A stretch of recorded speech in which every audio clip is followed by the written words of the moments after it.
Muy buenas, ¿qué tal estáis? Bienvenidos un día más a la plataforma de formación de Trainology. Mi nombre es Álvaro Guzmán y hoy estoy con mi amigo y compañero Gonzalo Barrio. ¿Qué tal, Gonzalo? ¿Todo bien? Muy buenas, ¿qué tal? Increíble. ¿Qué tal tú, Álvaro?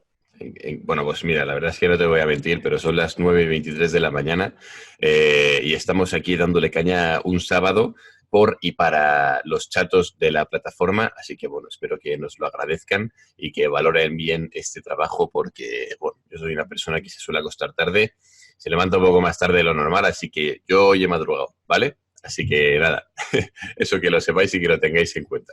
Bueno, la idea que tenemos hoy, tanto Gonzalo como yo, es hablaros. Vamos a hacer como una especie de podcast, vamos a hacer como una mesa redonda entre él y yo, hablaros sobre el tema de la fatiga, es decir, qué es la fatiga, cómo se estimula la fatiga, o sea, cómo se genera la propia fatiga, cómo debemos cuantificarla, cómo el volumen de entrenamiento va a afectar esa fatiga. Vamos a hacer, digamos, una especie de viaje por el tema de la fatiga. Vamos a intentar aportar aplicaciones prácticas, vamos a intentar aportar de una manera que en cuanto vosotros terminéis de ver este vídeo o de escucharlo, pues que sepáis perfectamente cómo llevar a cabo ciertas herramientas para poder gestionar la fatiga de la mejor manera posible y así maximizar vuestras ganancias, en este caso de masa muscular. Así que bueno, lo primero que tenemos que hablar es de cómo afecta la fatiga y cómo cuantificarla. Entonces, ¿qué tendríamos que hablar sobre ello, Gonzalo? Vale. Antes de nada, disculparme porque tengo un poco de mocos, entonces igual mientras hablo se me nota. Bueno, lo primero, ¿cómo afecta la fatiga y cómo vamos a cuantificarla? A ver, cuando hablamos de hipertrofia, la fatiga principalmente va a ser generada por el volumen de entrenamiento, ya que este va a ser, digamos, el principal inductor de las ganancias de masa muscular. Entonces, seguramente esta fatiga se expresará mediante una caída del rendimiento o mediante una bajada en lo que son las capacidades que podemos utilizar de cara al entrenamiento. ¿Cómo podemos cuantificarla? Pues bien, tenemos diferentes indicadores, como puede ser la progresión en el propio rendimiento, y por ello es muy importante llevar a cabo pues un cuaderno de notas, un cuaderno de notas de cómo progresamos en el entrenamiento, qué pesos movemos, qué series hacemos, si progresamos en repeticiones o no, y en base a ello podemos sacar conclusiones. Uh -huh. También la fatiga va a afectar en otros aspectos de la vida, como el sueño, por ejemplo, o la alimentación, el hambre y ese tipo de cosas. Eso es. Al final yo creo que la fatiga la tenemos que entender como cualquier tipo de estímulo estresor, que lo que nos vaya a generar va a ser un tipo de proceso de adaptación. Es decir, en cuanto nosotros tenemos, pues como bien dice Gonzalo, no dormimos bien, no comemos bien, eso ya de por sí es un estímulo que lo que está haciendo es estresar nuestro organismo. Por lo tanto, nuestro organismo, al estar en una situación de estrés, lo que no nos va a permitir va a ser, digamos, llenar imaginemos que tenemos un vaso, ¿vale? Un vaso de estrés. Entonces, si nosotros en ese vaso de estrés lo que vamos a hacer va a ser llenarlo de factores como sueño, no como, discuto con la novia, trabajo mucho, tengo mucho estrés en el trabajo, al final el vaso se va a llenar de cosas que no nos interesan. A nosotros lo que más nos interesa es llenar ese estrés con lo que sería el propio volumen del entrenamiento para el aumento de la masa muscular y, digamos, intentar generar la máxima fatiga que venga del propio entrenamiento, siempre y cuando nos mantendremos dentro de unos límites. Entonces, como bien comenta Gonzalo, son muchos los factores. De hecho, bueno, cualquier tipo de factor que a una persona le genere ese tipo de estrés, ya sea pues, a nivel digamos, periférico, como podría ser una caminata o que de repente alguien se vaya un domingo a andar con la bici 3 horas, pues bueno, eso ya sería un tipo de fatiga a nivel seguramente periférica por el tipo de demandas de, bueno, del deporte en este caso, que sería el ciclismo. Pero como también comenta, el volumen de entrenamiento va a ser la principal variable que afecte a lo que sería ese propio estrés. Pero obviamente no tenemos que olvidarnos de que la intensidad, es decir, si no hay una intensidad adecuada que marque las pautas de ese volumen de entrenamiento, no nos va a servir para nada el volumen de entrenamiento. De hecho, bueno, la revisión que hizo nuestro compañero en Ecobaz junto con Maelán Santos y ¿cómo se llamaba? Bueno, un investigador que es la hostia, al igual que ellos Jordan. dos. Eso, Jordan. Jordan Santos, eso es. Un abrazo desde aquí para Jordan. Qué madre mía. Bueno, ahí se vio que ellos llegaron a la conclusión de que para poder tener en cuenta una serie como efectiva para la hipertrofia tenía que tener menos de 4 repeticiones en la recámara. Menos de 4 repeticiones en la recámara supone una intensidad y un esfuerzo relativamente alto, porque estamos entendiendo que 4 repeticiones en la recámara va a ser lo máximo que nos vamos a dejar en esas series. Entonces, también yo creo que sería interesante hablar que, como bien has comentado tú, podemos ver y podemos cuantificar la propia fatiga con lo que sería el sistema, la propia progresión de cargas, y para ello es muy interesante lo que comentas, el hecho de llevar un registro que muy pocas veces veo a la gente cuando llega al gimnasio, primero, saber lo que está haciendo y segundo, entender que tiene que cuantificar eso, porque al final, si no eres consciente de lo que está ocurriendo en tu propio entrenamiento, que es en sí el principal motor, el inductor de la hipertrofia, pues la estás liando, ¿no?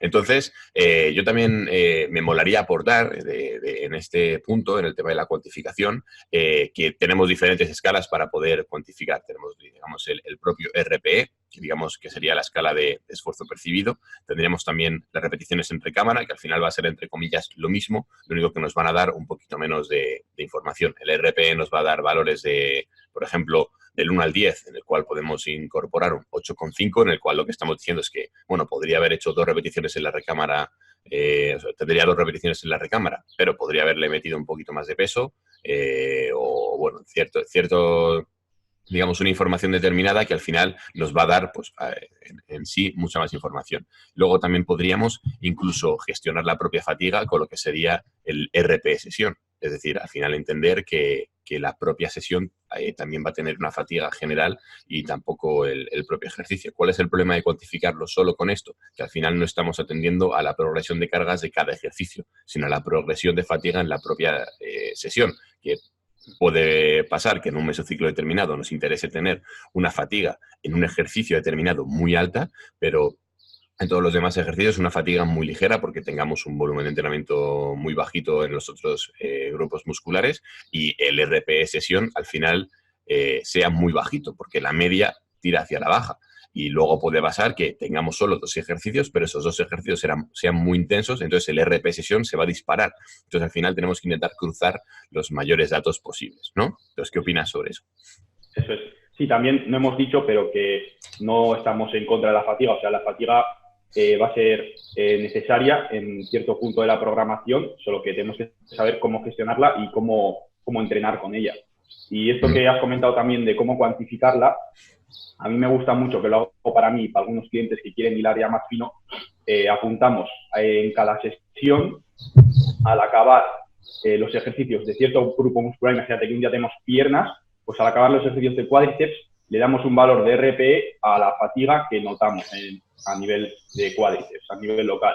Y de esa manera, pues, nos quitamos un poco de esto que acabas de comentar, de que hacemos primero unos ejercicios y al hacer luego unos más suaves, pues puede que los datos del RPE se vean cambiados o que no sean tan reales como serían de esta manera.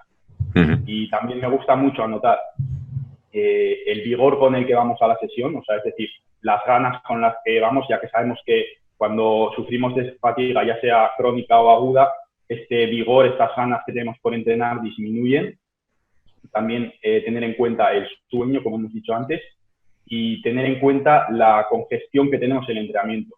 Esto no quiere decir que el entrenamiento esté orientado a congestionar, pero puede ser un buen indicador de cómo estamos entrenando y de si estamos adaptándonos bien y si estamos beneficiándonos de ese buen entrenamiento. Y además también estaría bien cuantificar el nivel de DOMS, el nivel de agujetas que tenemos, ya que sabemos que aunque no sean unos inductores principales de hipertrofia, van a ser importantes y un exceso de los mismos puede generar, puede afectar negativamente, que no estaría, perdón, a estas ganancias. Eso es. De hecho, bueno, el otro día hablando con Alex, que Alex, bueno, para el que no lo conozca, que ya creo que es imposible porque es un auténtico crack. De hecho, Alex es el hermano de Gonzalo. Son los Barrio Brothers. Alex, el otro día comentaba en Instagram que la gente tiene muchísimo miedo a las agujetas. Entonces, el problema, lo que él comentaba, de hecho, le voy a parafrasear, ¿vale? lo que él comentaba era que el problema no está en que después de entrenar tengas agujetas, sino que lo hayas organizado de tal manera que cuando vayas a entrenar no puedas rendir de la manera adecuada porque tienes esas agujetas. O sea, al final, las agujetas lo que nos están diciendo es que ha habido un estímulo a nivel local en ese músculo determinado que ha generado una fatiga determinada que, bueno, puede ser un poquito más por el tema de las agujetas, pero en hipertrofia nos va a interesar. De hecho, es un propio indicador de que ese músculo ha trabajado. El problema no está en que al día siguiente tú tengas agujetas, el problema está en que la siguiente sesión no puedas rendir porque tengas agujetas. De esa manera lo que significa es que si no puedes rendir, o bien te has pasado con el volumen de entrenamiento y con la fatiga que le has metido a ese grupo muscular, o bien te has quedado corto en la recuperación que había de sesión a sesión. Por lo tanto, tendrás que volver a distribuir o bien el volumen de entrenamiento, o bien aumentar o disminuir, aumentar la frecuencia para distribuir el volumen de entrenamiento, o bien separar las sesiones un poquito más. Entonces, bueno, eso también creo que es algo que la gente debería saber, que las agujetas no son malas. O sea, las agujetas son malas en la medida en la que tu planificación y tu progresión de cargas y como tengas todo cuadrado, haga que sean buenas o malas, te adaptes o no te adaptes a ellas. Eso es. Entonces, bueno, también tenemos que hablar ahora sobre lo que sería lo principal que tenemos que tener en cuenta para poder gestionar la fatiga. Entonces, bueno, voy a dar paso a Gonzalo, que sabe muchísimo más que yo, así que ¿qué tendríamos que hablar sobre ello? Vale, a ver, hay muchas estrategias para disminuir esta fatiga o para que no ocurra, pero la principal de ellas es entrenar dentro de la ventana que tenemos nosotros para entrenar. Bueno, volviendo al vaso que has puesto tú de ejemplo antes, entrenar dentro de ese vaso que tenemos para poder adaptarnos y recuperarnos para no generar esa fatiga. Esto Mike Israetel y James Hoffman lo llamaron los volume landmarks, que son las directrices de volumen de entrenamiento que seguramente ya habréis escuchado, y es que tenemos un mínimo efectivo y un máximo recuperable. Entonces, siempre y cuando nos movamos dentro de esta ventana y lo hagamos de una manera progresiva y con un objetivo, con un sentido, la fatiga que generemos va a ser la esperada y no se nos va a ir de manera que comprometa las adaptaciones. Eso es. Al final, lo que yo creo que tenemos que sacar en claro de aquí es que tenemos que seguir los propios principios del entrenamiento. O sea, es decir, al final necesitamos estar realizando un programa de entrenamiento, necesitamos generar una sobrecarga progresiva. Otra cosa es cuánta sobrecarga progresiva. Es decir, esto lo hemos hablado muchas veces, pero es que la gente parece ser que tiene prisa por crecer, cuando crecer es el proceso más costoso. O sea, es decir, al final perder grasa te la puedes quitar en 6 semanas y fuera, y lo tienes hecho. Ahora, no vas a ganar 3 kilos de músculo en 6 semanas. Entonces, perdón, es que estoy aquí en la plena naturaleza y ya sabes que al final algo entra, ¿no? Y tiene que salir. Entonces, bueno, como bien comentaba, la gente tiene prisa. O sea, no puedes intentar aumentar la masa muscular, que es el proceso más costoso a nivel energético, que para algo necesitas un superávit energético, en solo 6 semanas. Entonces, el problema está en que nos fijamos en los propios estudios que duran de 4 a 12 semanas y sabemos que tenemos que mirar mucho más a largo plazo. De hecho, la gente hace programaciones a nivel de, imaginaros, a nivel de un año. Vale, un año, perfecto. Pero es que se supone que tu objetivo es estar creciendo toda la vida. De hecho, en las propias asesorías de Trainology, nosotros hay veces que cuando viene una persona, ni siquiera estamos pensando en que vaya a aumentar su masa muscular. Pensamos y hacemos un mesociclo específico a nivel de técnica y nos da igual en ese momento si está aumentando la masa muscular o no, porque sabemos perfectamente que ya tendrá tiempo para ponerse a crecer como un auténtico animal o animala. Entonces, al final tenemos que intentar zanjar unas bases que sabemos que nos van a beneficiar en el día de mañana. ¿Por qué? Porque si tenemos una buena técnica vamos a poder centrar muchísimo más la fatiga en la musculatura que queremos. Al final, imaginaros que en un press de banca no tenemos una técnica adecuada y acabamos sintiendo más la carga en los tríceps. Pues ahí está pasando algo. Lo que está pasando es que en vez de ser tu pectoral el que tendría que fatigarse y ser el principal factor limitante o el motor principal de ese propio ejercicio, están siendo los tríceps. Por lo tanto, lo que tú estás contando, una serie para el pectoral ni se está entrenando el tríceps. Por lo tanto, la técnica es algo fundamental.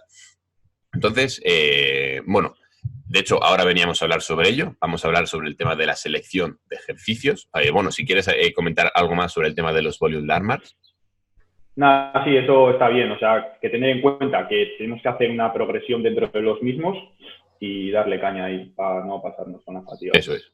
Entonces, bueno, también un dato que a la gente le puede interesar es que aumentar más del 15% del volumen de entrenamiento puede disparar el riesgo de lesión. Entonces, bueno, como volvemos a lo mismo, no creo que nadie se ponga a aumentar un 15% el volumen de entrenamiento, porque si aumentas en una semana el 15% y la siguiente semana el 15%, te has comido una progresión del 30% que lo podrías haber distribuido a lo largo de 8 meses. Entonces, bueno, esto hay mesociclos que nos puede llegar a interesar, mesociclos de impacto en el que aumentemos mucho la fatiga para luego generar una descarga y aumentar el rendimiento. Por eso, bueno, se suele hacer en powerlifting si no se llega bien a la competición, etcétera, etcétera. Entonces, bueno, en hipertrofia, al final, como bien dice el dicho, al César lo que es del César y el que quiera hipertrofia, que entrene para hipertrofia, ¿vale? Entonces, vamos a hablar sobre el tema de la selección de ejercicios, porque este es una variable muy interesante, aunque sabemos perfectamente que no es la variable principal para el aumento de la hipertrofia, sino que el ejercicio lo que nos va a decir es dónde vamos a distribuir el volumen de entrenamiento que ya hemos pautado con la carga que ya le hemos pautado y dónde vamos a dirigir lo que sería el propio estímulo. Entonces, bueno, ¿qué tendríamos que comentar? ¿Qué crees que es lo más importante que alguien debe entender sobre la selección de ejercicios y el ratio de estímulo-fatiga?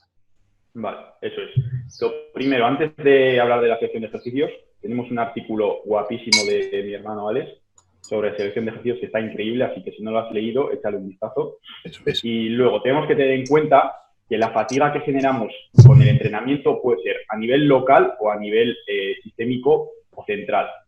Esto quiere decir que cuando hacemos, por ejemplo, una sentadilla, nuestro cuádriceps a nivel muscular se está fatigando, pero nuestro sistema nervioso central también está recibiendo una fatiga y eso va a comprometer la recuperación de otros músculos. Entonces, el ratio estímulo-fatiga lo que comenta es que tenemos que mirar los ejercicios, vamos a imaginarnos una balanza. Tenemos, por ejemplo, un curl de bíceps. ¿Qué estímulo nos da este curl de bíceps a nivel local, a nivel muscular del bíceps? Pues es, imagínate, 8/10. ¿Y qué grado de fatiga nos genera este curl de bíceps? Pues seguramente un grado de fatiga bastante bajo, un 2/10. Entonces, este ejercicio tiene un ratio estímulo-fatiga bastante bueno. Sin embargo, otros ejercicios más generales que activan más músculos, como por ejemplo un peso muerto convencional, depende de qué objetivo tengas, siempre hay todo dentro de un contexto, pero este ratio de estímulo-fatiga puede que sea peor, ya que es un ejercicio en el que se pueden mover muchos pesos, o sea, muchos kilos, y vamos a activar mucha musculatura, muchos grupos musculares, y la fatiga que vamos a generar a nivel central, a nivel sistémico, va a ser muy alta. Eso es. De hecho, bueno, lo hemos hablado muchas veces, pero nosotros no somos partidarios del peso muerto para el aumento de las ganancias de masa muscular. Por esto mismo que dice Gonzalo, si atendemos al principio o al ratio de estímulo-fatiga, un ejercicio en el cual se activa toda la musculatura en sí, lo que nos va a generar sobre todo es una fatiga a nivel general, es decir, a nivel sistémico, como bien dice Gonzalo, porque entendamos que el cuerpo va a tener que poner todas las demandas y todos sus medios para poder generar, digamos, una contracción eficiente en todos los grupos musculares. Eso a nivel energético es súper costoso.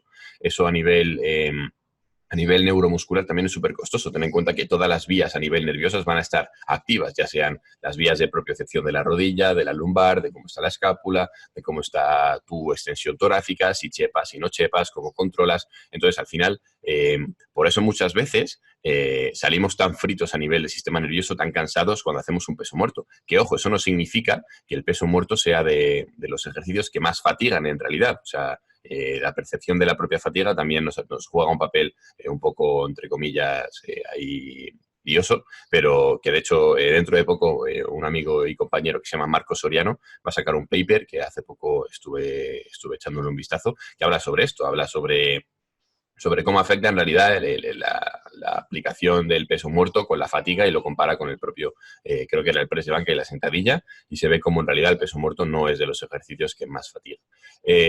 Pero si atendemos, como bien dice Gonzalo, al principio estímulo-fatiga, obviamente un peso muerto no va a ser el mejor ejercicio para estimular a nivel local cualquier musculatura, porque De hecho, muy pocas veces escucho a alguien cuando termina de hacer peso muerto, ¡buah! ¿Cómo noto los X? ¿Sabes? En plan, la musculatura X. Al final, terminas de hacer el ejercicio, has fallado a nivel técnico, porque seguramente podrías haber seguido tirando series. Si has fallado de verdad, has fallado a nivel de que no has conseguido aplicar la fuerza suficiente, pero no porque haya habido un músculo que haya dicho, oye, mira, yo lo siento mucho, llevo ya demasiado estímulo hasta aquí.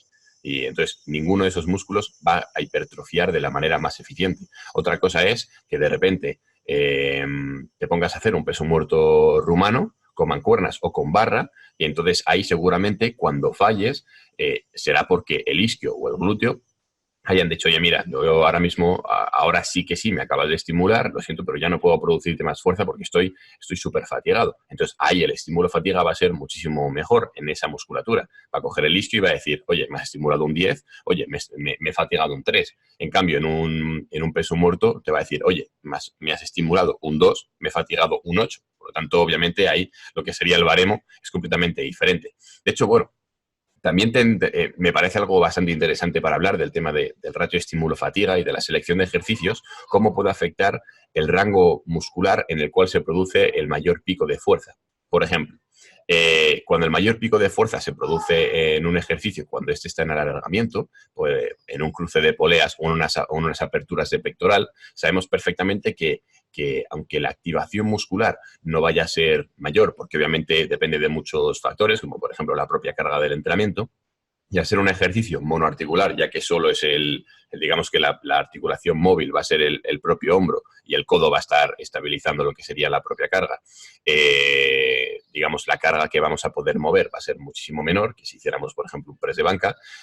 Ahí tendríamos que tener en cuenta que cuando un músculo recibe la máxima cantidad de fuerza en estiramiento, se va a producir un mayor daño muscular. El mayor daño muscular, en cierta medida, nos puede ayudar a las ganancias de masa muscular, pero volvemos a lo mismo. Todo, digamos que el arte está en la dosis que le das a algo, ¿no? Entonces, si le das mucho daño muscular a ese pectoral y no favoreces una adecuada recuperación, al final vas a generar una sobrecarga no progresiva, o bueno, sí progresiva, pero hacia abajo. Entonces, eso no te interesa, ¿vale? Entonces, ahí también tendríamos que entender que ejercicios que su pico de fuerza o el pico donde tienen que generar o que soportar mayor fuerza está con el músculo en alargamiento, van a soportar un menor volumen de entrenamiento para las mismas ganancias y aparte de ello, aunque el ratio estímulo-fatiga sea mayor, tenemos que tener en cuenta eso mismo, que tenemos que meter un poquito menos de volumen de entrenamiento. De hecho, bueno, también una idea que algo que últimamente se me está viniendo mucho a la cabeza es cómo planificar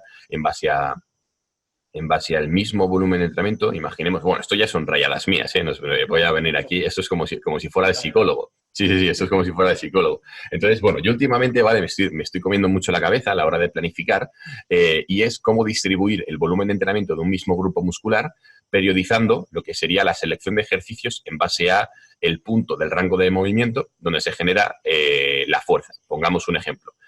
Tengo 10 series para distribuir en el curl de bíceps y voy a distribuir un 30%, imaginaros el primer mesociclo, un 30% en ejercicios donde el pico de fuerza se produce con el músculo en máximo estiramiento, un 40% en ejercicios donde se produce con el músculo, digamos, a mitad del recorrido y otro 30% en músculos donde, o sea, en ejercicios donde el pico de fuerza se va a producir con el músculo en acortamiento. Obviamente, aunque tú en este momento imaginemos que la sobrecarga progresiva se va a producir en el porcentaje de volumen de entrenamiento que le vas a meter a los ejercicios en base a este criterio. Eso también estaría generando una sobrecarga progresiva. Y si vas a meter el 100% de ejercicios, el 100% del volumen de entrenamiento, perdón, en los ejercicios donde el máximo pico de fuerza se produce en el elongamiento, seguramente el volumen total tenga que reducirse. Entonces, eso también es una variable que tendríamos que ajustar. Obviamente, bueno, de hecho, no he leído nada al respecto. Seguramente haya literatura, pero bueno, no nos da tiempo ni vida para leer todo. Pero la verdad es que es algo que me parece muy interesante y que jugar con ello en la planificación, obviamente planificaciones donde nos gusta hilar fino, donde tengamos que ir un pasito más allá. Esto no significa que si acabas de empezar en el gimnasio o llevas 2 años entrenando, tengas que ponerte a comerte la cabeza sobre este tipo de cosas. O sea, al final tienes que entender que sí que van a afectar en mayor o menor medida, pero bueno, que al final las ganancias de masa muscular no se van a ver estimuladas en un 1000% si controlas esto, ¿vale? Entonces, bueno, al final son rayadas nuestras, que nos mola este tipo de temas y que nos ponemos ahí a pensar a muerte. Entonces, bueno, ¿quieres comentar algo más sobre el ratio estímulo-fatiga? Sí, quería comentar también que el cuerpo, volviendo a la fatiga central y la fatiga local, el cuerpo tiene diferentes vasitos, digamos, para cada músculo. Esto sería el MRO, el máximo volumen recuperable. Pero también tenemos un vasito a nivel general.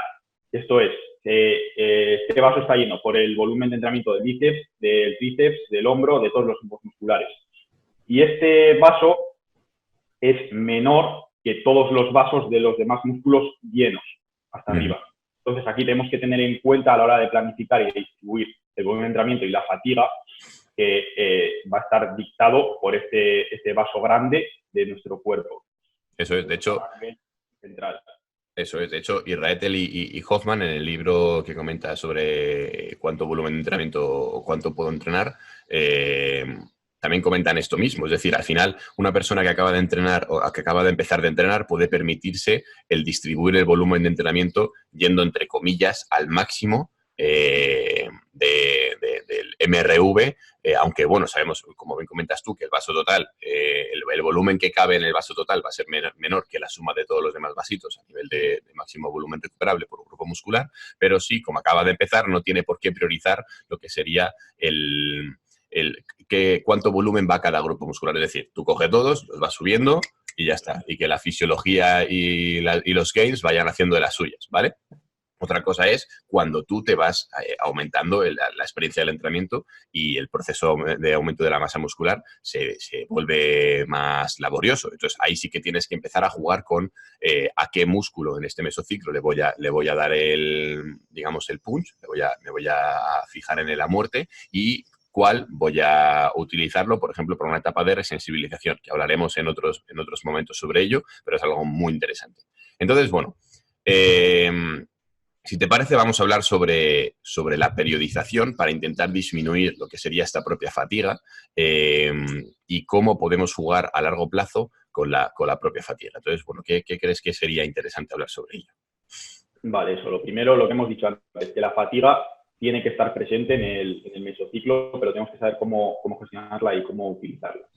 Entonces, yo que soy muy fan de Mike Israetel, utiliza mucho la progresión, aparte de por volumen de entrenamiento, es decir, empezando en torno al mínimo volumen efectivo e ir progresando poco a poco con pequeños saltos hasta el máximo recuperable, o no hace falta llegar, pero en torno por ahí cerca. Progresar también en las repeticiones en recámara. Es decir, podemos programar un mesociclo en el cual empecemos utilizando unas repeticiones en recámara de 5 o 4 en función de los ejercicios, obviamente, y ahí vamos a ir progresando al mismo tiempo que aumenta el volumen de entrenamiento, se reduce estas repeticiones en recámara de tal manera que las series que hagamos van a ser de más estímulo, pero también van a generar más fatiga. Entonces, como estamos llegando al final del mesociclo, la fatiga que estamos generando es mayor, pero tenemos a posterior una descarga que va a hacer que disipemos esa fatiga y estamos otra vez listos para volver a darle al ciclo y repetir eso para ponernos ultra fuertes. Eso es. De hecho, bueno, también queríamos hablar, es que he hecho así no por nada, sino porque había por aquí una mosquilla, no penséis que estoy zumbado de la cabeza, que bueno, a veces sí, pero en este momento no.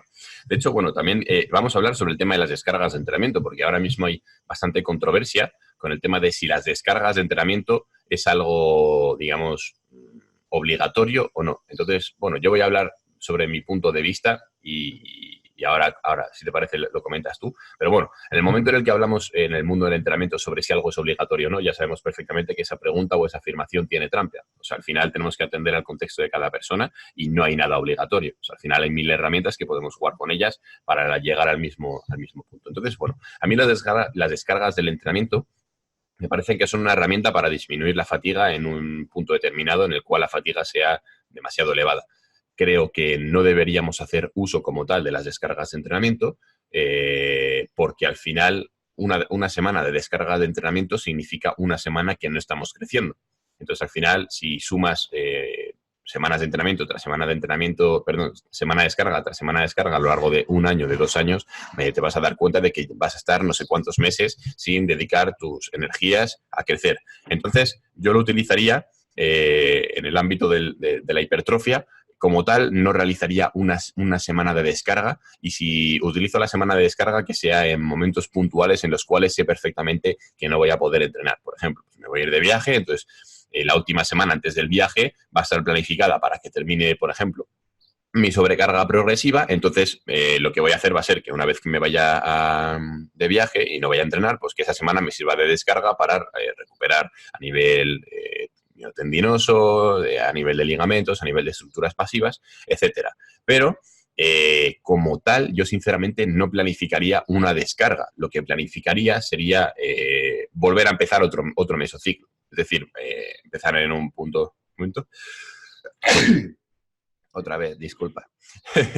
Lo que planificaría sería eso mismo, terminar un punto de volumen máximo, en el máximo volumen recuperable, y luego volver a empezar otro mesociclo, o incluso ir jugando con, como bien comentábamos antes, con cuánto, o sea, con ondular las cargas a lo largo de una temporada, imaginemos, de un año, en el cual el primer mesociclo va a estar dedicado a el aumento del pectoral, el segundo mesociclo el aumento de la pierna. Entonces, de esa manera lo que vamos a conseguir va a ser ir ondulando la carga. En ningún momento vamos a realizar una descarga, porque lo que estamos haciendo es jugar con las cargas. Imaginemos, en este momento tengo el pectoral aquí, pero la pierna está aquí. ¿Por qué? Porque va a llegar un momento en el que el siguiente mesociclo va a ser de la pierna, el pectoral va a bajar y la pierna va a subir. Entonces, al final, la pierna va a volver a subir y luego el pectoral se va a ir a la mitad, porque después va a venir el hombro y va a volver a subir, porque va a ser en ese mesociclo determinado donde me va a interesar meterle más caña. Entonces, yo como tal, sinceramente, semanas de descarga no haría, a no ser que sean necesarias a nivel psicológico, a nivel que te has pasado o que lo que has planificado al final se ha ido de madre y estás muerto. Entonces, ¿qué piensas tú, Gonzalo, sobre ello?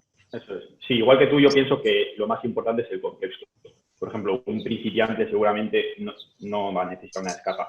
Y también tenemos que tener claro qué es la descarga. O sea, si por descarga entendemos de estar una semana en la playa, obviamente no nos va a interesar, porque es una semana totalmente perdida. No, puede haber algunos momentos de la programación que igual sí nos interese, pero generalmente no nos va a interesar.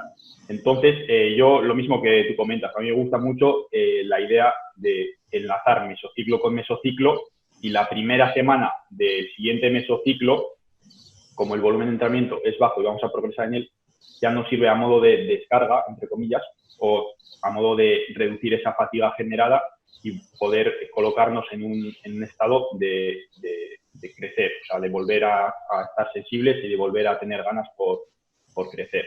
Eso es. De hecho, bueno, yo también teníamos apuntado a hablar sobre esto, que es sobre el tema de las sesiones suaves. Es decir, al final, intentar ondular lo que serían las cargas de entrenamiento a lo largo de una semana. Porque, bueno, sabemos perfectamente que de hecho, bueno, Gonzalo hizo un artículo hace muy poquito que es del máximo volumen recuperable por sesión, que Gonzalo hablaba de que, bueno, tras haber escuchado a Isra Etel, de 3 a 8 sesiones por grupo muscular en cada sesión, y volvemos a lo mismo. ¿El qué?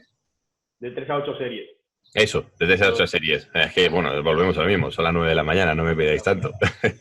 Entonces, bueno, eso, de 3 a 8 series por grupo muscular y por sesión, y esto nos puede venir muy bien a la hora de lo que sería dosificar el volumen de entrenamiento en una semana, es decir, planificar una sesión muy fuerte y luego una sesión muy, muy suave. ¿Cómo crees que sería lo óptimo? ¿Qué tendríamos que tener en cuenta a la hora de cuantificar o de planificar ese tipo de sesiones? Eso es, hay muchas maneras de hacerlo. Podemos hacerlo, como tú has comentado, con una sesión un poco más, digamos, una sesión principal y otra a modo de recordatorio. O podemos hacer también, imaginamos que entrenamos el cuádriceps 3 veces por semana. Pues podemos variar el rango de repeticiones. Imagínate, el lunes lo entrenamos en un rango de repeticiones de 5 a 10. El miércoles de 10 a 20 y el viernes de 20 a 25. De esta manera, la fatiga que vamos generando es un poco diferente, entre comillas, y podemos seguir dando ese estímulo, ya que el lunes tenemos un estímulo que nos fatiga más a nivel central, ya que es un poco más pesado, pero el miércoles seguramente, aunque no podamos hacer igual otra vez series de 5 o 10, estemos listos para poder hacer series un poco más ligeras de 10-20 repeticiones. Y lo mismo con el viernes, pues cuando estamos listos para hacer series otra vez de 5-10 repeticiones o 10-20, pero sí podemos hacer unas extensiones a 30 repeticiones, por ejemplo. Entonces aquí la programación pues es de vital importancia. Eso es, de hecho, bueno, Israel también comenta, por ejemplo, en el propio entrenamiento del glúteo, que también es algo que, bueno, dentro de muy poquito, bueno, en este momento, cuando estéis leyendo esto, o sea, cuando estéis escuchando esto, ya lo habréis visto, que, bueno, ya hemos publicado el pequeño ebook sobre las claves para aumentar el glúteo, pero bueno, ahora mismo se está haciendo, o sea, estoy terminándolo, pero y ayer mismo estaba leyendo sobre este tema y, de hecho, Israel comenta que el glúteo, bueno, digamos que antes, o sea, para poner esto un poco en contexto, lo que hace Israel es cuantificar las sesiones que se lleva al glúteo en aquellos ejercicios en los que se vaya única y exclusivamente a estimular el glúteo. Por eso mismo difiere tanto de lo que sería la cuantificación del volumen de entrenamiento que incluye, que realiza Brett Contreras. Es decir, Brett Contreras te comenta que puedes llegar a 40 series, digamos, por semana de glúteo. En cambio, Israel te pone un tope, creo que son de 16 series. ¿Por qué? Porque Brett Contreras cuantifica o tiene en cuenta que cualquier tipo de ejercicio que estimule el glúteo ya la va a encasillar como una serie para glúteo. En cambio Israel te comenta que no, que una sentadilla es de cuádriceps y que el hip thrust es para glúteo, ¿vale? Pero que la sentadilla, las zancadas, las sentadillas búlgaras y todo eso se lo lleva al cuádriceps. Entonces, bueno, al final volvemos a lo mismo, es pertenecer a una escuela o pertenecer a otra. No intentes jugar con las dos porque te vas a liar, vas a cuantificar un poco ahí a ver cómo sale la cosa. Entonces, o bien tienes en cuenta una cosa o bien tienes en cuenta otra. Siempre y cuando hagas todo de la misma manera, pues ya está. Tienes datos para recopilar e interpretar qué es lo que está pasando. Pero él comentaba eso mismo, que al final, teniendo en cuenta que imaginemos que vamos a poner un tope de 16 series a la semana, pues venga, esta semana voy a poner, en vez de 16, voy a poner 12 porque todavía me quedan 4 semanas más de sobrecarga progresiva hasta las 16. Perfecto. Pues él comentaba, oye, no tienes por qué meter 150 ejercicios. Mete solo uno y a lo largo de, pues si vas a hacer 12, imagínate, métele una frecuencia 2 y coge el mismo ejercicio y distribuye la carga. Es decir, un día fuerte, un día más suave y ya está. Y juegas con el rango de repeticiones y fuera. Entonces, bueno, al final hay muchas veces que nos comemos la cabeza con meter ahí 20.000 ejercicios y bueno, nosotros somos de la escuela de que meter muchos ejercicios, al final lo que vas a hacer va a ser liar a tu cuerpo, no dejar que un ejercicio se asiente a nivel técnico, no sacarle el mayor partido y al final entre que haces un ejercicio, terminas las 2 series, te vas a otro ejercicio, terminas las 2 series, ni siquiera te estás enterando de lo que está ocurriendo en cada ejercicio. Entonces, mejor que metas, entre comillas, un volumen de entrenamiento medio alto en cada ejercicio a lo largo de una progresión y cuando veas que el volumen de entrenamiento se dispara, metes otro ejercicio para, digamos, volver a redistribuir ese volumen de entrenamiento e ir jugando un poco con lo que serían esos factores. Entonces, bueno, eso es como pensamos y como lo hacemos en el Trainolo Team, ¿no? Sí. Sí, de hecho yo ahora mismo que estoy entrenando aquí en mi garaje, que tengo una jaula y eso como tú ya lo has visto, Eso es. pues ahora estoy entrenando con más o menos en torno a 1 o 2 ejercicios por grupo muscular.